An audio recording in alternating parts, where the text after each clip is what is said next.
Hey all, and it's the 10th anniversary of Skylanders Giants, but not only that, but it's also National Pasta Day and National Molekin Day.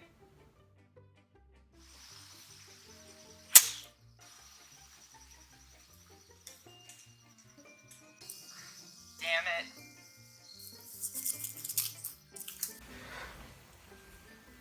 Johnny and Mike golf.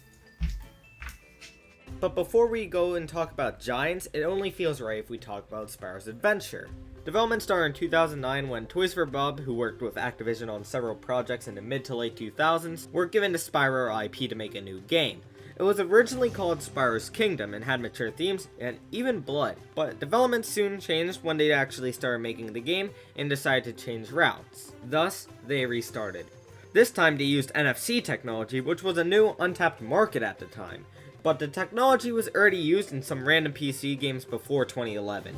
Using this, they made a total of 32 new and returning characters. Those returning could be counted on one hand. Spyro, of course, and Cinder, which was in the Legend of Spyro games, the predecessors to Skylanders. 2 characters. That's it for Spyro fans. They were going to add Hunter the Cheetah into Giants, but that was scrapped, probably for the best. But seeing Spyro's name definitely hurt some people, when Spyro characters didn't even make cameos. But even though the title has Spyro in it, it was only a subtitle just because having it would appeal to both old fans of Spyro and kids who've never played a Spyro game in their life. Spyro fans may have still been angry, but this was the best way they could have transitioned this from a sub-series of Spyro to its own thing entirely. The most interesting thing about its development is that at one point it was a Wii exclusive, but Nintendo wasn't confident in it, so Toys for Bob hastily rushed a PS3 and Xbox 360 game out, which is why it feels like a Wii game in HD, because it was that. Spyro's Adventure released on every platform at the time as of 2011, including PS3, Xbox 360, Wii, Wii U, only in Japan in 2013, Windows PC, and 3DS.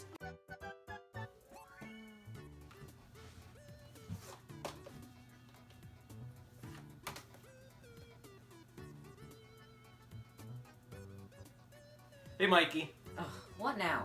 Rude, but I just wanted to ask you if you want to play Skylanders with me. No, I don't care about them, I only sell them. I'll pay you.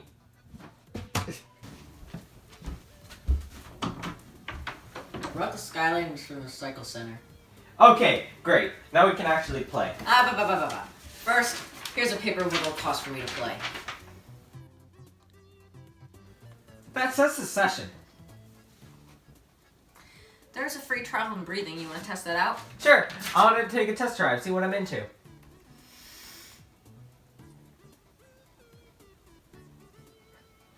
I'll take it.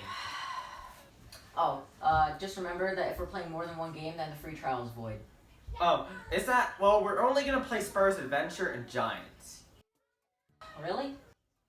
Fine. Well, at least I'm getting paid, so sure. Awesome, let's go. Spyro's Adventure was a game I had on my backlog for years. I haven't played it since 2014 when I got it because I always had the feeling it felt like Giants, but it was just uninteresting, too easy, and repetitive. And my new consensus? Well, I got one of those things right. Right off the bat, this game has the second best story out of all of the games. It starts off with Eon talking about the Portal Masters and the Skylanders, and how they work together to maintain peace in Skylands. Then you get introduced to Flynn and Hugo as you start the first level, Shattered Islands. And with this, the game asks you to place a Skylander on the portal. Time to talk about the figures. In Spyro's Adventure, there are 32 main figures, 4 of each element, and there are 8 elements with each having an ability to open an elemental gate. Choose a Skylander of the same element, and you can open a gate. Simple enough. Thanks to the starter pack, you get 3 Skylanders right out of the gate, all of different elements. This game was very easy to collect. There were no real tricky figures to find. They were originally sold for $10 a piece, but changed to $7 during the holidays. And the starter pack would total to $70, so this game with all of the characters would total to around $381. While expensive, it was nowhere near the heights the series would reach with Trap Team and especially Imaginators in the present day. With the price out of the way, let's talk about the figures. Since this game was the first in the series, they didn't really have to create a gimmick.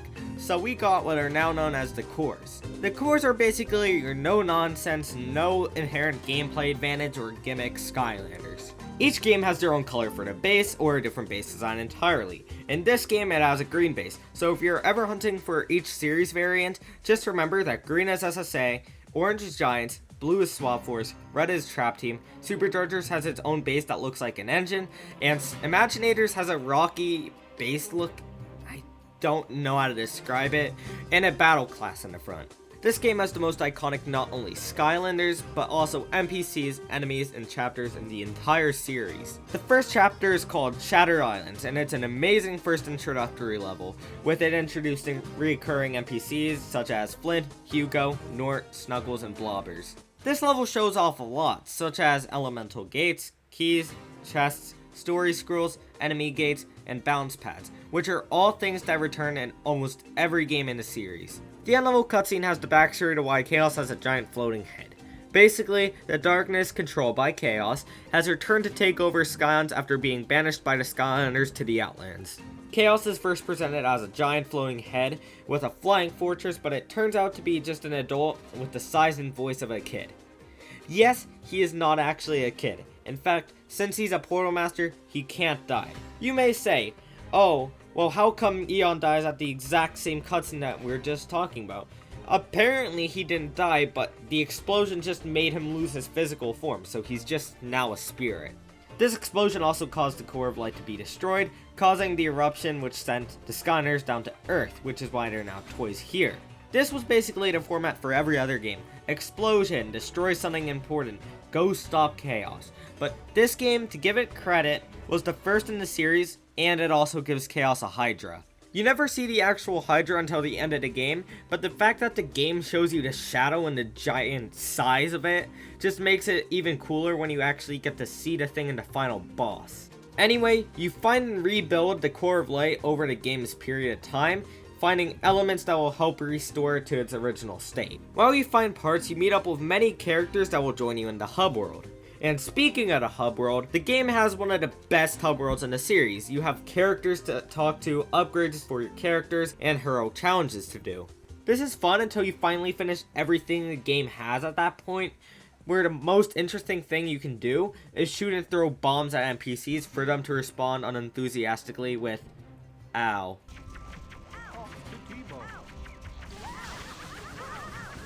You get to the levels by talking to a variety of characters, with Flynn actually not taking you to a majority of the levels. Speaking of them, how are the levels? This game is simply gorgeous on the Wii, with super vibrant visuals when it needs to be, and grayed out visuals when it's undead levels or war theme levels. Which, yes, I said levels, because all elements have their own stages themed around them, with my personal favorite being the water element, and Leviathan Lagoon, and Oil Spill Isle.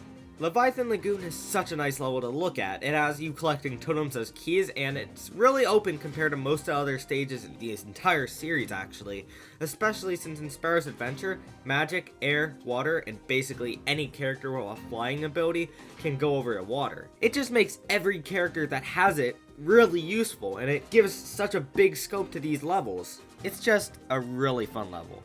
The only thing that holds it down is that there's turret sections in it, which, of course, since this was a Wii exclusive at first, they just had to have had something with the Wii remote, and when using other consoles, you use the control stick, which is just so slow. Easily, turret sections are the most hated thing about Skylanders today. No, turret's my favorite part, since then I don't have to play the actual game. What the f*** did you just say to me? I mean, some of us don't want to play the actual game, but at least I'm getting paid. There's a ranking system in each game of 3 stars. You automatically get 1 for completing the main objective, the second is for a time limit, not dying in enemy goals, which is just killing each enemy in the level. Finally, the third is a collection bonus, which is just collecting all the treasure chests, story scrolls, and collecting all the hats in the level. These are simple goals, no doubt, and means you only need to have 8 Skylanders total to complete the game, while also opening all the elemental gates. But since I'm using the Wii version, it's impossible to get all the stars in the game, because on the 3rd level, Sky Shooter Docks has a glitch where the enemy goal requirement is never reached. On the topic of glitches, it may be because I had a pre-owned copy at GameStop, but this game crashed for me a lot. It crashed when I was in a cutscene, when I was opening an elemental gate, and when I was just in the menu. The crashes aren't even just holding the power button or going to the home menu. I physically had to get up, unplug my system to exit, and retry the entire level I was just on. Why is this game so buggy, and why is no one talking about that? Probably because they're playing the very recent series. Like what? Ow! Come on, out of all games, you chose to throw Skylanders Swap Force on Wii? That's what you picked? Although glitchy at some points, this game has the same gameplay as any other game in the series, so it's still good. It doesn't excuse the crashing, it's playable, but it isn't passable. Spyro's Adventure, I don't think the main complaint I had was the glitches, it was the difficulty. But this game had the exact opposite problem Trap Team had. While Trap Team was annoyingly hard at some points, this game was boringly easy at some points. This may be because I had all my characters maxed out, but the other reason is that there's no difficulty options. Yeah, for some reason there's no option to make the difficulty harder or easier, and I feel like this game is about the normal mode of other succeeding games. But the problem is, no one still playing Skylanders plays it on normal mode. I feel like the difficulties are higher rankings than they actually are. Easy is too easy, normal is kind of shut your brain off too easy, hard is have fun sometimes depending on the game, and Nightmare, you're gonna die a lot. No matter the game, it's gonna be difficult. That may sound like a bad thing, but this type of game where if you're tired from an annoying day, you can just sit down and play the game and have a good time. When playing this game for the first time in a while, I only realize now that this game has incredible music. Like, look up the soundtrack right now. Drop this video. It's amazing. It's one of the best video game soundtracks I've ever heard. And it occurred to me while playing that some of the themes have become synonymous with the Skylanders series as a whole. And since this game has repeating level themes, each song will have a leitmotif based on the original level of that element. To the gameplay credit of Spyro's Adventure, this game has some of the most interesting gameplay differences of all of the games. As stated previously, you can go over water, which not only leads you more options to traverse the level, but it also is able to hide collectibles in more unique locations. The best level example I can really give as previously stated, Leviathan Lagoon. But this is the most disappointing thing they removed from the series because that's the whole reason those characters had a flying ability, and makes their entire third attack completely useless. The only real advantage you get while using your third attack in the future games is just a little extra speed. But in this game, all of the Skylanders move really slow. But most of the Skylanders in this game have an extra mobility option that doubles their speed, and makes the game feel so much faster than any other game in the series. Some of my personal favorites from this game were Flame Slinger, because he's incredible from a distance and very powerful, and Trigger Happy is my personal favorite Skylander because his primary and secondary are both extremely devastating from a distance. Each element has at least one outlier that is completely terrible to everyone else of that element, and my personal favorite is Tech, but even then, it has Drill Sergeant, which is both terrible at long and close range. His attacks have to reload, and when you're at close range with an enemy, he just nudges them and it barely does anything. In some levels where you pick up an element, it will teleport you to fight against Kaos' minions, where they're basically the same as the normal Skylander with the same movesets and all, but they're shadowy and evil compared to the actual Skylanders. Once you get all those elements, you go to Kaos' base when you finally encounter the Hydra that was foreshadowed at the beginning of the game, which looks awesome. Too bad most of it is just waiting for attack patterns to end so you can actually attack Kaos. This boss fight is nowhere near the challenge or intensity of any other game, and that's saying something because Skylanders isn't known for being difficult in the slightest. I know the ending boss fight is underwhelming, but you finally finish up with an ending where you capture Kaos, put him in a force field, and send him to Earth, just like what he did with the Skylanders. This game is overall a really good game, but I would put it in third out of the 5 I've played. It looks so good. The Skylanders are not only iconic to Skylanders, but gaming as a whole. And this story is one of the best in the Skylanders series, and it's actually a really good kids game plot. But this game is rough in some areas, mainly bugs, lack of variety in the levels, but this game has a lot of people who love it. Hey guys, it's William Edis. I'm here on the Nintendo Nerds channel again, telling you now about SSA. Now, when the Nintendo nerd told me he was doing a video on SSA, I was thrilled and wanted to jump in immediately because SSA is my favorite game of all time. Not only is it my favorite Skylanders game, it's my favorite game of all time. I got it in 2011 and I've been playing it ever since. All of the characters of this game are amazing. I don't think that there was really one dud that they introduced in SSA. When it comes to attacks, obviously there were a few characters that were duds, but the actual designs, I was impressed with all of them. They released 32 characters, which was amazing, and all of the levels are also really fun. Eventually, they even released elite characters. Those were in the later games. But yeah, the levels in this game are by far consistently the best levels.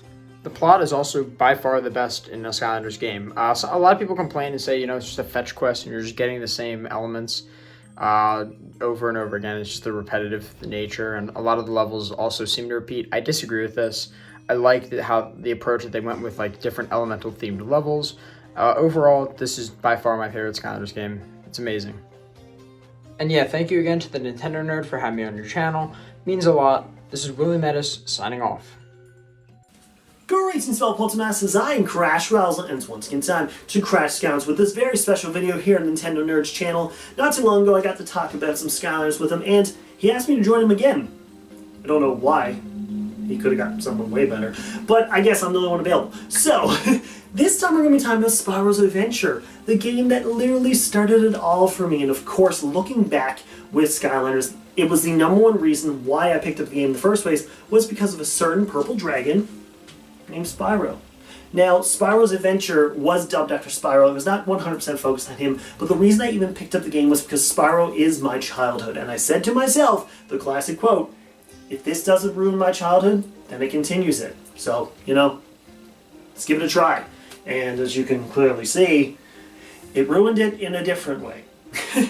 But one amazing thing came from Spyro's Adventure. Not just the fact that an entire franchise was born from this amazing game, but the greatest Skylander to ever exist in all of history was created in that game. Yes, Bash. Bash is from Spyro's Adventure. Yeah, I'm walking right up to the camera because you need to see this. You see this? You see this boy? You see this very badly lit boy right now? He's the best thing to ever happen to Skylanders. Because if it wasn't for him, I would probably have another favorite. But no one would compare to Bash. I would talk about how I wish I could have this brown rock dragon that can roll and smack his tail and use a big fist to come with the ground. I would describe him perfectly and everybody would be like, that sounds like a great Skylander. They should have made him. But they did. So you don't got to worry about it. You don't even need to look future into the games. He comes out with a second version in Giants and a mini in Trap Team. So even from the first game, they're still using elements from the first game. And it's definitely one of those games that you can go back and play over and over again just because you find little things that you missed every single time. I can tell you how many times I played Spyro's Adventure and missed some things and went, oh yeah, I forgot that was a thing, So Spyro's Adventure is definitely one of the greatest things to happen to anybody who's a fan of Toys to Life because it's literally the reason Toys to Life exists. Just saying. But as always, I bid you farewell. Finally, we're done. Actually, we still have one more game, and it's the reason I ordered you. Dude, I have work. I have a family. You're 14. Yeah. And what about the Skylanders Recycle Center? It's probably packed.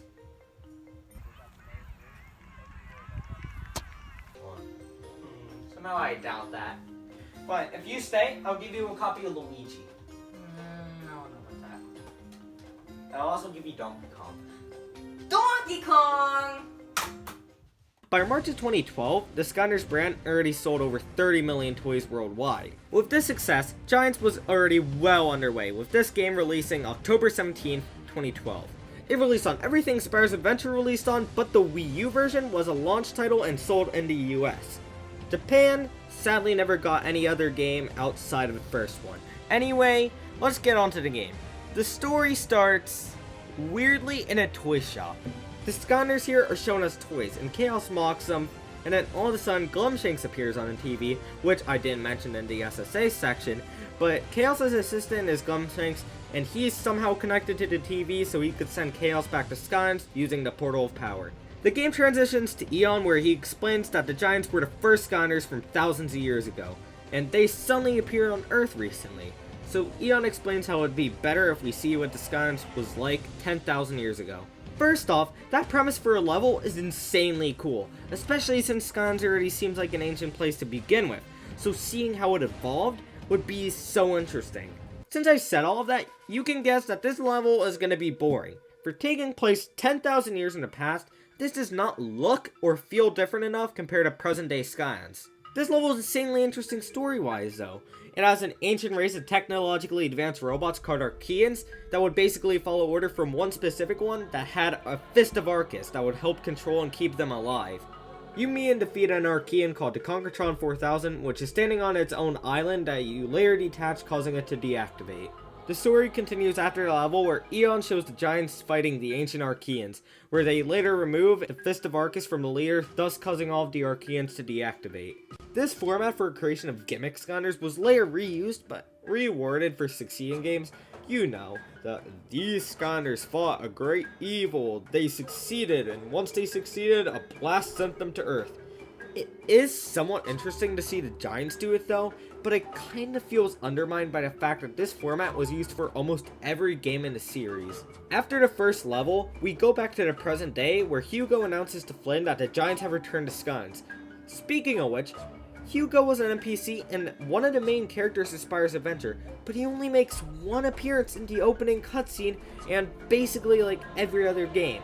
In this game, Flynn bought a ship off someone for 10 gold coins, which as you can guess is extremely broken, so Flynn takes us to Junkyard Ariel to get more important stuff like a radio.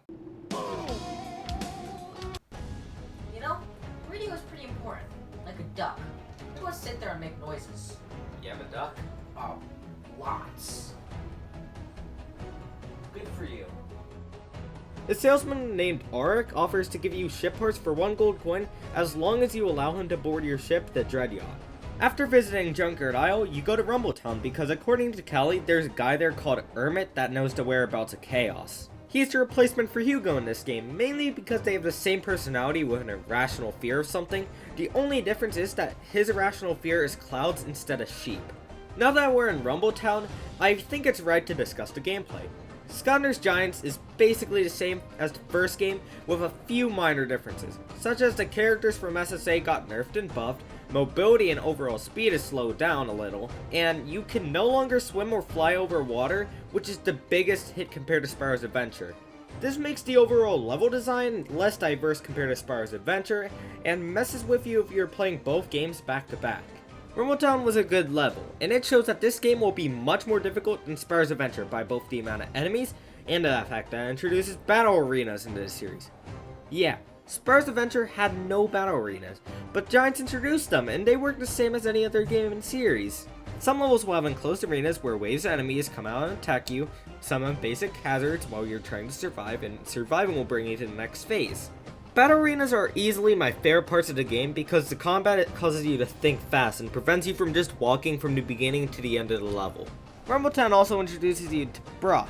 He may look like any other Goliath Drow in the series, but he's actually a hub world NPC. After you return from RumbleTown, he will actually be in the hub world for you to do more battle arenas, and after beating those battle arenas, he'll give you hundreds of coins, even going into the thousands once you're doing the final challenge. In order to unlock said challenges, you need to first beat all of the levels that those battle arenas took place in, so you'll still need to progress through the game in order to play through all of the challenges. Next level is Cutthroat Carnival, which introduces you to Sky Stones, a board game that's actually fun compared to the Trap Team and Superchargers version. And if you haven't noticed by now, while Giants has had 8 less levels than Spyro's Adventure, it more than makes up for it with actual variation between half the levels. Because in half the levels of Spyro's Adventure, they just felt like rehashes of the previous level, with minor exceptions. But already in Giants, we've played 10,000 Years in the Past, a Junkyard Island, a town obsessed with fights and battle arenas, and a Carnival of Wolves that created their own board game with rules.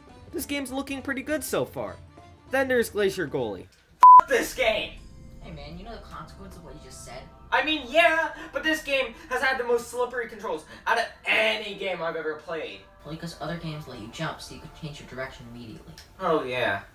Why the f did this game not have a jump button? Yeah, you still can't jump in this game, which sucks. It's the second game in the series, and you still can't utilize the full Xbox and PlayStation controllers. At least it still makes sense in this game because it's very obviously made for Wii. The graphics hardly updated at all. Glacier Gully kinda sucked, but Secret Vault of Archaean Secrets definitely made up for it. Though it has a slightly different version of the turret section, you control a giant Archaean robot and fight other giant Archaeans by punching them in the face. After Secret Vault of Archaean Secrets comes Wilikin Village, and this is one of the coolest levels from Skylanders Giants. It's a town of wooden people with switches to change the environment and the NPCs can't move or talk. It's a really unique concept and was really only used for a few levels in the entire series. Not only that, but in this level they introduced Chompy Mage. Greetings! I am the Chompy Mage, and you are not a Chompy, so I don't like you. He was one of the best new villains in the series and always has a difficult fight. This is easily one of the best levels in the series. Since the Molekin were actually made by Kaos, they help guys to Kaos' fortress, but in order to get through the barrier, we need to first enter Trollholm Security. Trollholm Security is kinda lame. Yeah, that's right, I said it, I'm brave enough to say that Trollholm Security is just okay. It feels like the same section over and over again. You go from one enemy gate to the other and it just repeats. There's also no interesting gimmicks here, it's just too linear for too long. Kaos' Fortress brings back the pace and is yet again a really good level. I just love how you're exploring outside and inside his house. Also, you get to see a picture of Kaos' quote-unquote family. The combat is really fun in this level, and you also have a battle arena at the end. Aerial attack is next, and it's yet again really interesting. The game makes you think you're going to one level, but then you suddenly start with a fight in the hub world, which I believe is one of the only times in the series where enemies appear for you to fight in the hub world. You get aboard the enemy ship where the rest of the level reveals itself, another ship, this time ginormous. This level is more so a puzzle slash obstacle based level. There aren't many enemies, the main enemy of this level would be the spinning blades. Aerial attack was yet again a very unique level, but after it is Drox's big rig. We already know that Kaos is trying to use a drill to get to the lost city of Argus, so we go to his drill rig where we find Drill X. Of course people are supposed to show how he is a rapping drill, but you know what? You look it up yourself.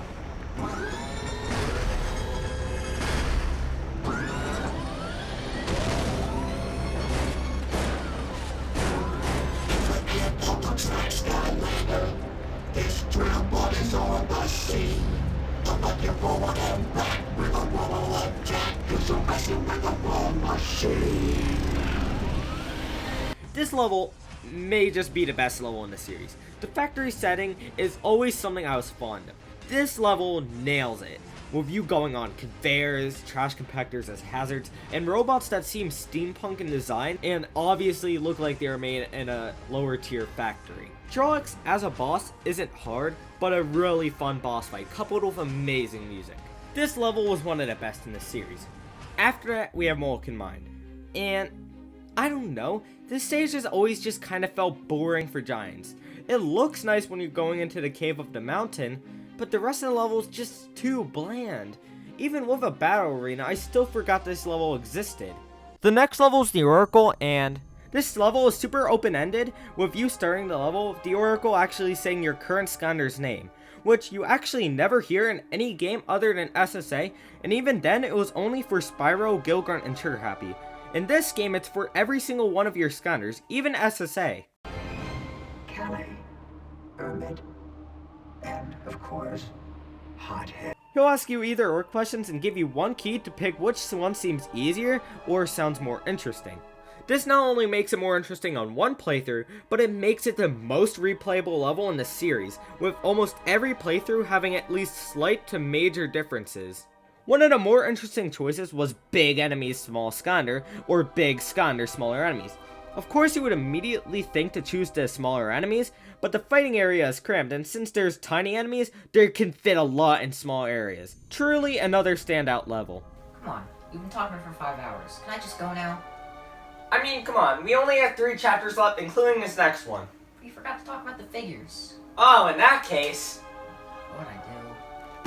The Giants are pretty uninteresting as gimmick Skylanders, stretch the size of a normal Skylander in Photoshop, and you have the idea and marketing teams to weeks of research.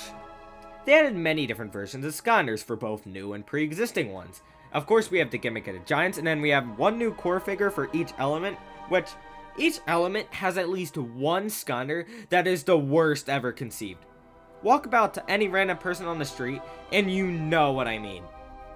If the 1 out of 10 people doesn't pull a gun on you, you will most likely hear the answer Sprocket.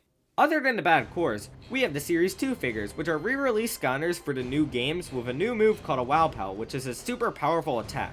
My personal favorite is Series 2 Trigger Happy, since his machine gun can then shoot out a giant laser, basically any time. And it's great for knockback and keeping hordes of enemies away. It's a shame that I have Series 3 though, which, if you have a Series 3 or 4 Skylander, you can use it in the previous game, and it will give you the Wow Pow depending if it's a Series 2 or 3 if you're playing Giants or Swap Force. Then there's the Light Cores, which feel especially pointless, because not only were they more expensive than the Series 2 at launch, they didn't even come with a Wow Pow, so you'd still need to buy 2 of ultimately the same characters. Worst part is that in Giants, the Giants glow too. So it isn't even special, although nowadays if I see a Light Core for the same price as a Series 1, or cheaper than a Series 2, then I will usually pick it up. Which is why I now have Light Core Prison Break, Drobot. Wait, where's his light? Oh, I get it. His Light Core sucks. And not just 1, but 2 Light Core Eruptors. Yeah, at some point you end up forgetting you buy some figures, so you end up buying them again unknowingly. The only inherent benefit for a Light Core is a shockwave and the cool narrator man going Light Core. So yes, it is worth it. Now that we're finished with the figures, let's finally get back to the levels. Yo, how much do I owe right now? $180. Oh. Auto Gyro Adventures next, and this level has you flying through an obstacle course where you're occasionally stopped by either an optional side challenge or you have to open a gate to progress. Because these next few levels are building up to the Chaos boss fight, you can feel it. All of these levels take place in a cave deep underground, getting progressively darker. The next level is what we've been hearing about the entire game, the Lost City of Arcus. But before you actually start the level, it's already too late, because Kaos now has the Fist of Arcus, so he has finally awakened all of the Archeans. Although, you actually never see or fight any in this level. The only thing is that Kaos now speaks to you over the speaker like he does in basically every game. And this level is the toughest non-boss level in the entire game, because there's so many enemies, and since you're expected to be max level, they do not go easy on you. This is quite an exciting level to play. Generally a good level. Now comes the final level, bringing order to Chaos. This level continues right after chapter 15, and now you're even closer to Chaos than ever. And before you enter the battle, you may or may not be restocking to think about which Skylander you will kill him with. You walk through a quiet hallway, and then Chaos bursts through the ground and basically tells you to run while you're still alive. And then he starts to chase you while destroying the bridge by basically just walking through it. This part is especially terrifying, including the fact that he rubber bands. So if he's far away, he'll suddenly start to run towards you, and it's just so fun to watch. You press a red button when you reach the end, causing an avalanche to go over Chaos. And when the teleporter appears and you think you've reached the end, Chaos jumps out of the rubble and destroys the teleporter with his finger. And as if this was a movie, Ermit and Machine Ghost controlling the Archean robot thought to be deactivated, saves you right before Chaos kills you, and then starts the boss fight. There are 2 fights happening at once, one between Ermit, Machine Ghost, and Chaos's minions in the generator against us. It basically goes in phases where either Ermit and Machine Ghost get knocked onto the platform and you attack Chaos's hand, or they knock down Chaos and you attack his head. The ending becomes mini bullet hell, with Chaos being held down for you to attack until you finally defeat him, thus he loses the Fist of Arcus.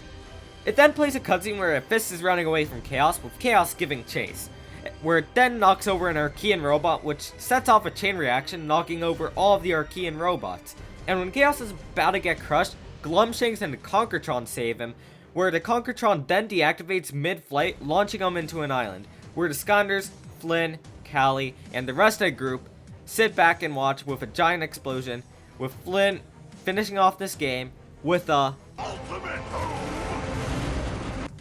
did it! We did it, and I'm done with this. My job. Hold on, wait. Before you go, here's your $200. Also, I guess you can keep this copy of Skylanders, of course. And, as I promised, here's Donkey Kong and Luigi. Okay, well, that was fun. Wow, awesome. This will be great to display downstairs. You're welcome, and thanks. You never hear of anybody willing to listen to a mentally challenged. You're not stable. Yeah, I mean, look, I'm not good at money management. Look at that. Look at all of this. Do I seem like someone who knows how to manage their money? Well, pleasure doing business with you. Okay, see ya. Bye. Well, both games were amazing, but looking on both critically, my opinion still stands. I love Giants. It easily feels like a clone of Spyro's Adventure in some cases, but it has many strengths Spyro's Adventure had weaknesses in, i.e. level themes and difficulty. The game is amazing, the NPCs were great, they got rid of characters that felt unneeded and added new ones like Brock and Machine Ghost that easily made up for it. Giants did the quality over quantity thing that I had a problem with Spyro's Adventure. It felt redundant, but whenever I went over each Giants level and said they're the quote-unquote best in this series, that's actually up for debate. Since they were all unique, it was incredible that this is a Wii game. Giving a game a proper review kinda helps you be more critical on it, regardless if you have nostalgia or not. And I can now see why this was my favorite, regardless if I played this more than Spyro's Adventure back in the day. It was still better from a design standpoint. This game brought me back, and I did not regret it. Many others started, and maybe even still play the series today because of this game. To me at least, Skylanders Giants has always been a more polished version of the game that came before it, Skylanders Spyro's Adventure. I think when it comes to overall quality of characters, Giants has a better roster. I think basically all the Giants are pretty good Skylanders besides the Genie, and all the cores are pretty decent outside of a couple ones. And I think just, even though the roster is a way less big roster, it's 16 characters less than the original roster, I still think it's a very decent roster.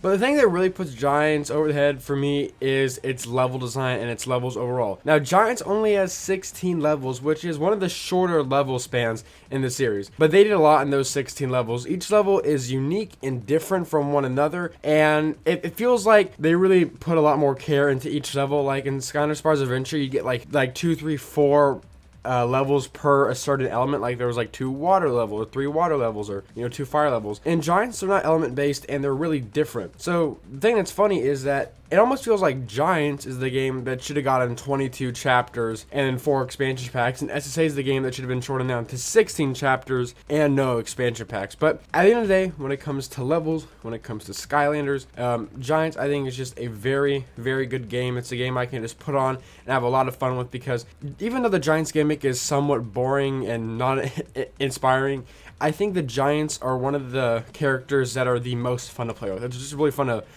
stomp around with a big giant in the game. It's awesome. I think Giants is my 3rd favorite Skylanders game on my list. So yeah, Skylanders Giants, thank you for being awesome, and happy 10th anniversary to Skylanders Giants. What's going on, guys? Victor from Saving Skylands here on the Nintendo Nerds channel to talk about Skylanders Giants, because that precious 10th anniversary is coming up. So kind of like Spyro's Adventure, we're going to talk about Skylanders Giants this year because it's its 10th anniversary. 10th anniversary, 10 years of this amazing game. I used to not like it very much, honestly. I thought it was kind of a rinse and repeat of Spyro's Adventure, but as I've gotten older, it's skyrocketed towards the top of my list if I were to rank the games now. Before I did it on my channel, it was last. It was dead last. But now I enjoy it more than most. It gave us some very amazing characters, such as like Tree Rex, and as much a year ago I would have never said this, but Series 2 Prison Break is the most overpowered character, I swear. And he's one of my favorite now because of it. But only Series 2. Don't get too ahead of yourself. Overall, I've just learned to love this game so much, and I've learned that it's not a rinse and repeat of Spyro's Adventure. It more so repeated what made Spyro's Adventure so great in the first place. So really, it was Spyro's Adventure, but times 10. And that's how much I enjoy it now. So, happy anniversary, Skylanders Giants. Thank you for all the memories. As you can see, the first two games were easily the most popular picks amongst the people who still play. This is my personal favorite game, and to that, happy anniversary Skylanders Giants. I still didn't get my money back.